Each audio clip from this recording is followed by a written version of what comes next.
प्यारे दोस्तों, ये दर्द भरा वाक़या सुनकर आपकी आंखों में आंसू आ जाएंगे। एक मर्तबा हज़रत फ़ातिमा घर के तमाम काम करके चक्की पीस रही थी और रो रही थी। हज़रत अली घर में तशरीफ़ लाए और देखते हैं घर के सारे काम हो चुके हैं और फ़ातिमा चक्की पीस रही हैं और साथ में रो रही हैं। हज़रत अली बीवी फ़ातिमा से पूछने लगे, ए फ़ातिमा, तुम क्यों रो रही हो और ये पानी किस लिए गर्म हो रहा है और इतना सारा आटा एक साथ क्यों पीस रही हो? बीवी फ़ातिमा रो कर फरमाने लगी, ए मेरे प्यारे शोहर, आज मैंने एक ख्वाब देखा है कि मेरे अब्बू जान किसी चीज़ को तलाश कर रहे हैं। मैंने उनसे पूछा, ए प्यारे अब्बा जान, आप किस को तलाश कर रहे हैं? तो प्यारे अब्बा जान सरकार दो आलम ने फरमाया, ए फ़ातिमा बेटी, मैं तुझे तलाश कर रहा हूँ। बीवी फ़ातिमा रो कर फरमाने लगी, आज का दिन मेरा इस दुनिया में आखिरी दिन है, आज मैंने अल्लाह को प्यारा हो जाना है। हज़रत अली ये सुनकर बहुत ज़्यादा रोने लगे और फरमाने लगे, ए फ़ातिमा, अभी तक तो सरकार दो आलम के बिछड़ जाने का गम तो हमारे सीनों में ही है और तुम अपने बिछड़ने की बात कर रही हो। मैं तुम्हारी इस जुदाई को कैसे बर्दाश्त करूँगा? तो बीवी फ़ातिमा फरमाने लगी, जिस तरह आपने मेरे अब्बा जान की जुदाई का गम बर्दाश्त किया, इसी तरह मेरी जुदाई का गम भी बर्दाश्त कर लीजिएगा। हज़रत फ़ातिमा की तबीयत ख़राब होने लगती है, इन्हें तेज़ बुखार होना शुरू हो जाता है।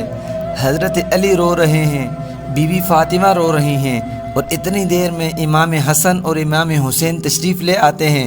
वो दोनों अपनी माँ और बाप को रोते हुए देखते हैं तो माँ के सीने से लग जाते हैं। ज़रा सोचिए वो कैसा मंज़र होगा जिस माँ को ये पता चल जाए आज मैंने इस दुनिया से रुखसत हो जाना है और मेरे बच्चों का क्या बनेगा, मेरे बच्चों को कौन खिलाएगा, मेरे बच्चों को कौन सुलाएगा। उस माँ के दिल पर, उस बाप के दिल पर क्या गुजरी होगी। हज़रत अली और हज़रत फ़ातिमा रोने लगे और अपने माँ बाप को देखकर इमाम हसन और इमाम हुसैन भी रोने लगे और पूछने लगे, ए बाबा जान, आप क्यों रो रहे हैं? हज़रत अली खामोश रहे। फिर बीबी फ़ातिमा से पूछने लगे, ए अम्मी जान, आप क्यों रो रही हैं?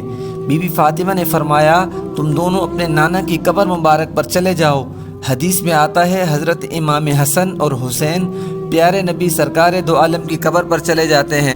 वहाँ जाकर बैठ जाते हैं, तभी अंदर से आवाज़ आती है, ए मेरे प्यारे बच्चों, तुम अपनी माँ के पास चले जाओ, मेरे पास तो तुम लोग आते ही रहोगे, लेकिन आज अपनी माँ को जी भर के देख लो, आज के बाद तुम्हें तुम्हारी माँ कहीं नज़र नहीं आएगी।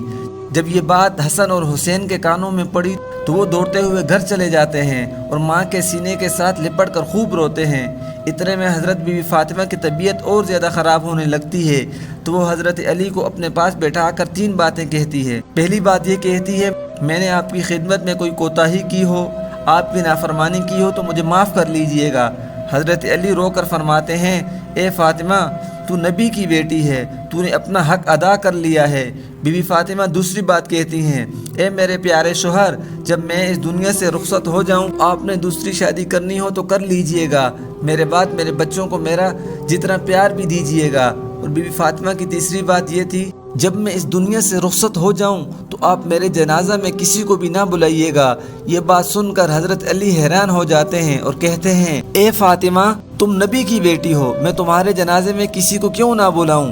तो बीबी फ़ातिमा फरमाती हैं, मैंने आज तक अपने आप को पर्दे में रखा, मुझ पर किसी गैर मर्द की नज़र नहीं पड़ी। मैं चाहती हूँ मेरे मरने के बाद मुझ पर किसी गैर मर्द की नज़र ना पड़े। जब शाम हो जाए, अंधेरा हो जाए, आप मुझे तब दफन कर लीजिएगा। ये बात सुनकर हज़रत अली बहुत रोए। हज़रत फ़ातिमा कहती हैं, मैंने रोज़ा रखा था, मेरे ख्वाब में मेरे अब्बू जान ने ये कहा है, ए फ़ातिमा, तू सहरी कर अली के साथ और इफ्तारी कर मेरे साथ, अपने प्यारे अब बाबा जान के साथ। ये बातें कहकर हज़रत फ़ातिमा अल्लाह को प्यारी हो जाती हैं। बीवी फ़ातिमा को कफ़न पहनाया जाता है, उनका जनाज़ा उठाया जाता है।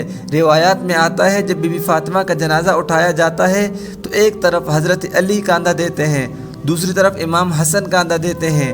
तो तभी वहाँ से एक और सहाबी पहुँच जाते हैं जिनका नाम अबू ज़र ग़िफ़ारी है। तो वो फरमाते हैं, आज हुजूर की प्यारी बेटी इंतकाल कर गई। तो फिर जनाजा कब्र के पास रखा जाता है। हज़रत अली कभी फ़ातिमा और कभी अपने बच्चों को देखते हैं। ये मंज़र देखकर हज़रत अबू ज़र ग़िफ़ारी भी रोने लगते हैं और कहते हैं, ए कब्र, तुझे पता है जनाजा किसका है? یہ محمد کی بیٹی کا ہے۔ تبھی قبر سے آواز آتی ہے، میں رشتہ دار نہیں دیکھتی، میں اعمال دیکھتی ہوں۔ یہ آواز حضرت فاطمہ کے لیے نہیں تھی، وہ تو جنت کی عورتوں کی سردار ہوں گی۔ یہ تو ہم جیسے گناہگار لوگوں کے لیے آواز آئی۔ بی بی فاطمہ کو قبر میں دفنایا گیا اور حضرت علی اپنے بچوں کو سینے سے لگا کر وہاں قبر پر بیٹھ کر کافی دیر روتے رہے۔ اللہ تعالی ہم سب کو بھی مرنے کے بعد کی تیاری کرنے کی توفیق عطا فرمائے، آمین یا رب العالمین۔